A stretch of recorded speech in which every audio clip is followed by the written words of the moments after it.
오늘 역대상 8장은 이스라엘의 12지파 가운데 베냐민 지파에 대한 그 후손들의 기록입니다. 우리가 아는 것처럼 베냐민은 야곱의 12아들 가운데 막내 아들이죠.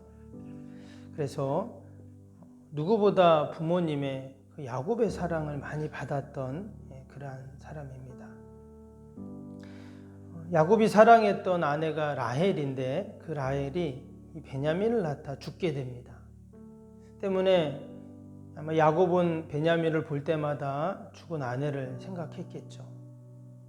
또한 그 다른 형제들에게 팔려서 애굽으로 그렇게 종살이했던 요셉, 또 다윗이 그 야곱이 이 요셉을 얼마나 사랑했습니까? 그런데 그 요셉도 형들이 팔아버려서 죽었다고 이야기하니까 또 그 사랑 또한 베냐민에게 다 갔을 것입니다. 그래서 베냐민이 이처럼 누구보다 부모님의 사랑을 받았는데 또 반면에 베냐민 위에 10명의 배다른 형들이 있었습니다. 때문에 이 베냐민의 삶이 결코 만만치 않았죠. 성경을 보면 이 베냐민이 참 많은 우여곡절을 겪게 됩니다. 그런데 오늘 말씀을 보면 이스라엘의 막내 지파였던 이 베냐민이 오늘 8장 전체를 할애해서 기록을 하고 있습니다.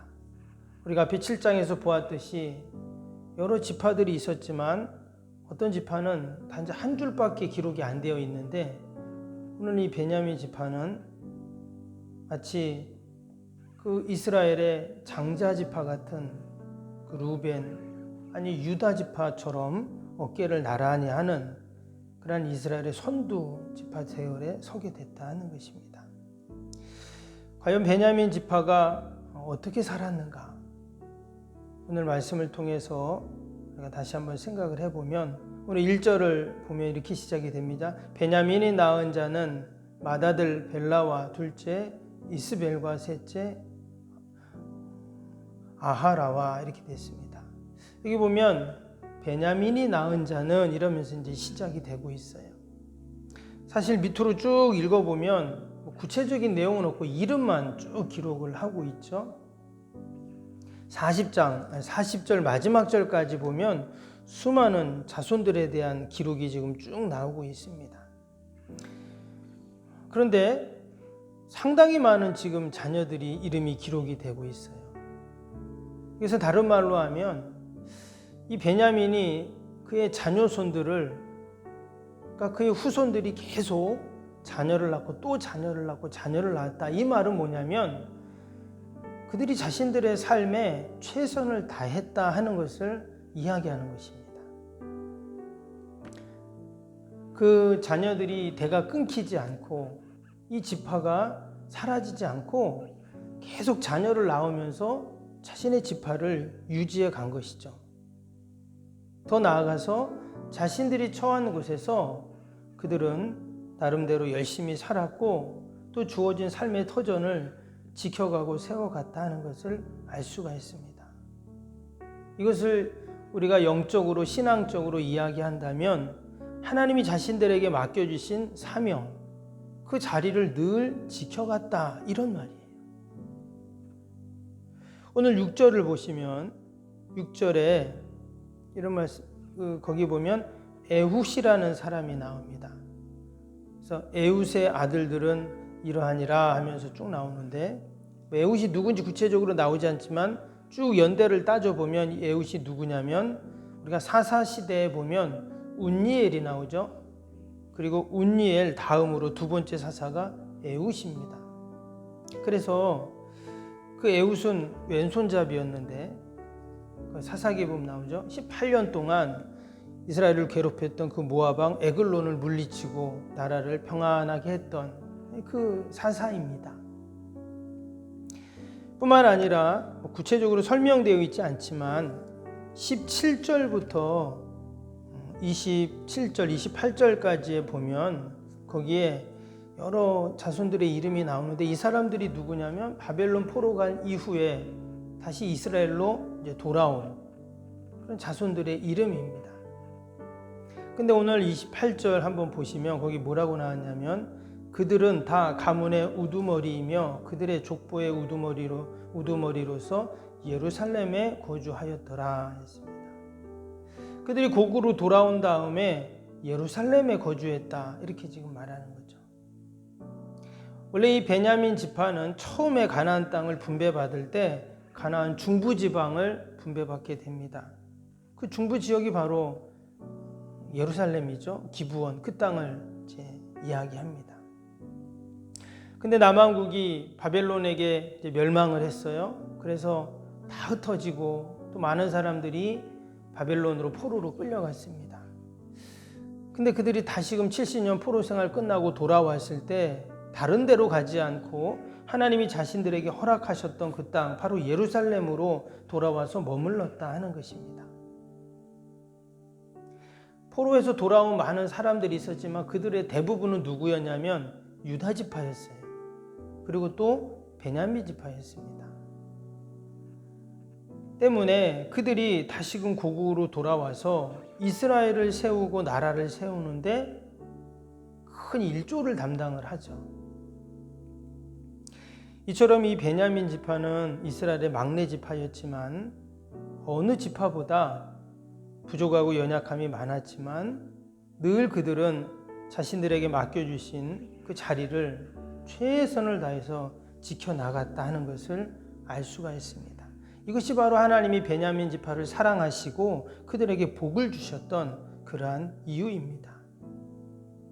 여러분 동일하게 하나님께서 우리 석병교회를 이 석병 땅에 세우시고 여러분 지금까지 우리가 지난 60년 동안 우리가 이 자리를 지키면서 또 하나님이 맡겨주신 사명들을 우리가 감당했는 줄로 믿습니다. 아멘. 우리 각자도 마찬가지입니다. 하나님께서 늘 우리의 삶의 자리에 세워주셨죠. 가정이고 일터고 또 교회고 하나님이 우리에게 다 맡겨주신 사명들이 있습니다. 그것을 누가 보든 안 보든 알아주든 알아주지 않든 그거와 상관없이 하나님이 나에게 주신 이 사명들을 우리가 잘 지켜나갈 때 또 하나님 앞에 우리가 최선을 다할 때 하나님께서 기뻐하시고 또한 그것이 하나님께 영광이 될 줄로 믿습니다.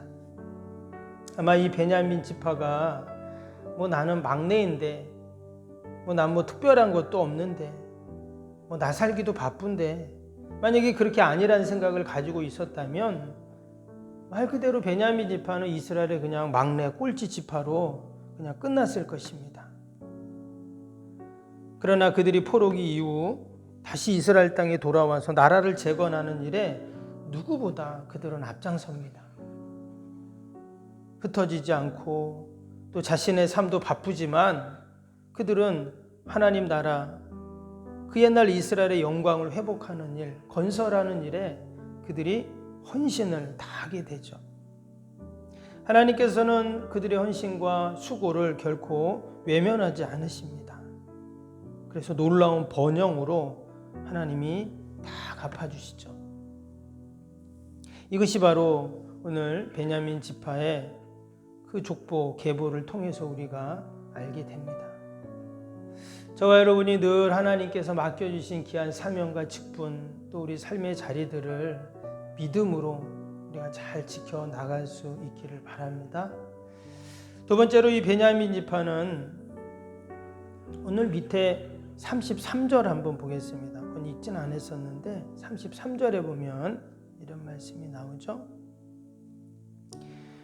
넬은 기스를 낳고 기스는 사울을 낳고 사울은 요나단과 말기수아와 아비나답과 에스바를 낳았으며 요나단의 아들은 무룹바알이라 무룹바알은 미가를 낳고 34절까지 이런 말씀이 나오는데요.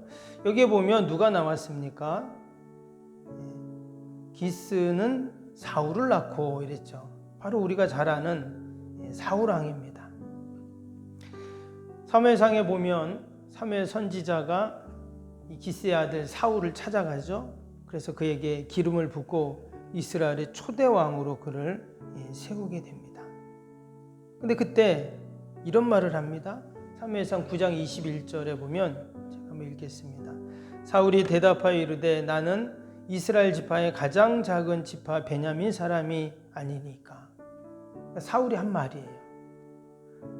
이스라엘의 12지파 중에서 우리 베냐민 지파가 가장 작은 지파고 미약한 지파인데 이렇게 말을 합니다. 또 나의 가족은 베냐민 지파 모든 가족 중에 가장 미약하지 아니하나이까. 당신이 어찌하여 내게 이같이 말씀하시나이까. 베냐민 지파 중에서도 또 자기가 속해 있는 이 가족은 더 미약하고 약한데 어떻게 내가 이스라엘의 왕이 될 수 있습니까? 이렇게 사울이 이야기했죠. 이처럼 베냐민 지파는 너무나 약한 지파였어요. 그런데 하나님께서 그런 지파에 하나님의 은혜를 베풀어 주셨습니다. 그래서 이스라엘의 초대 왕이, 이스라엘의 가장 우두머리가 이 베냐민 지파를 통해서 나오게 된 것이죠. 당연히 사울왕과 그의 가족들도 너무나 기쁜 일이고 경사지만 여러분 베냐민 지파에게는 어땠을까요?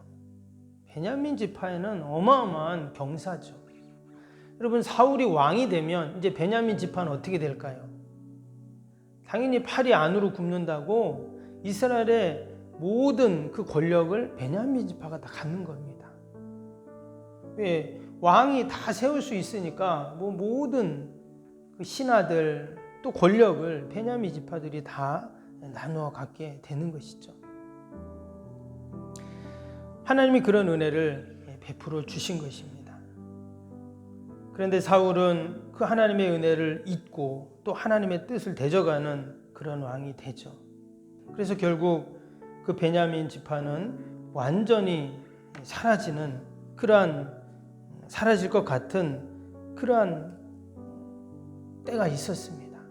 그러나 하나님께서는 여전히 어때요? 그 베냐민 지파를 긍휼히 불쌍히 여기셔서 오늘 우리가 함께 읽었던 것처럼 결국 나중에 이스라엘이 다시금 재건하고 나라를 세워가는데 다시금 그들이 큰 힘을 모으고 또 하나님께 쓰임을 받는 그런 모습을 우리가 보게 됩니다. 저와 여러분이 늘 하나님 나라를 위해서 주님의 몸된 교회를 세워가는데 여러분 쓰임받고 또 헌신하고 또 하나님께 영광을 돌리는 저와 여러분이 될 수 있기를 바랍니다. 하나님은 마치 베냐민 지파를 이처럼 축복하셨던 것처럼 우리의 자녀손들을 축복하시고 우리의 가문을 축복하시고 또 우리의 영적인 계보들을 하나님이 날마다 이어가실 줄로 믿습니다. 기도하겠습니다. 사랑과 은혜가 충만하신 하나님 아버지, 이스라엘에 많은 지파들이 있었지만 특별히 이 베냐민 지파는 너무나도 미약한 지파였습니다. 그러나 하나님께서 그 베냐민 지파에 이스라엘의 초대 왕이 나오게 하시고 또 그 막내 지파를 아버지 마치 이스라엘의 우두머리 지파처럼 하나님이 세워주셨습니다. 그들이 늘 자신들의 맡겨진 그 자리에서 최선을 다하고 또 그들이 포로에서 돌아왔을 때 이스라엘을 건국하는데 누구보다 헌신했던 그들을 하나님 외면치 않으시고 그들의 자녀손들에게 이러한 은혜와 복을 주셨는 줄 믿습니다. 하나님 늘 하나님 우리에게 맡겨주신 사명 또 귀한 직분 우리의 삶의 자리들을 우리가 충성됨으로 지켜나가게 하여 주시옵소서. 늘 하나님께 칭찬받게 하시고 또 하나님이 주신 은혜와 복을 우리가 다 누리게 하여 주옵소서. 나로 인하여 영적인 계보가 이어지게 하여 주시고 또 하나님이 자자손손 주시는 그 은혜와 복을 우리가 다 누리게 하여 주옵소서. 하나님 그러한 믿음과 소망을 갖고 이 새벽에도 기도합니다. 나라 민족과 또 교회와 이웃과 또 귀한 자녀들 다 올려드리오니 하나님 돌보시고 함께하여 주옵소서. 오늘도 거룩한 날 주의 전을 찾는 모든 발걸음들마다 복되게 하시고 예배마다 모임마다 은혜와 기쁨이 충만케 하여 주옵소서. 특별히 오늘 종교개혁주일입니다. 그 옛날 교회와 또 아버지 신앙의 타락을 다시금 회복시키며 아버지 개혁시켰던 우리 귀한 개혁의 믿음의 선배들을 기억하며 우리의 신앙을 아버지 늘 새롭게 하시고 교회를 새롭게 하여 주시고 아버지 믿음을 새롭게 하는 귀한 복된 하루가 되게 하여 주옵소서. 하나님, 오늘도 우리 병사에 있는 환우들, 또 멀리 출타 있는 성도들 자녀들 눈동자같이 지켜주시고 하늘의 은혜와 복으로 함께하여 주시옵소서. 아버지, 우리 연약한 육신을 꼭 만져주시고 우리 연약한 어르신들 늘 강건케 하셔서 주의 전 출입하는데 어려움이 없게 하여 주옵소서. 오늘도 멀리 해외에서 사역하시는 선교사님들, 또 여러 연약한 교회들, 미자립 교회들 하나님 늘 돌봐주시고 하나님 하늘의 은혜로 복으로 함께하여 주옵소서. 귀한 새벽에도 우리의 모든 기도의 제목, 마음의 소원들 하나님이 아시오니 하나님 다 들으시고 선하게 인도하여 주옵소서. 감사하며 예수님의 이름으로 기도하옵나이다. 아멘.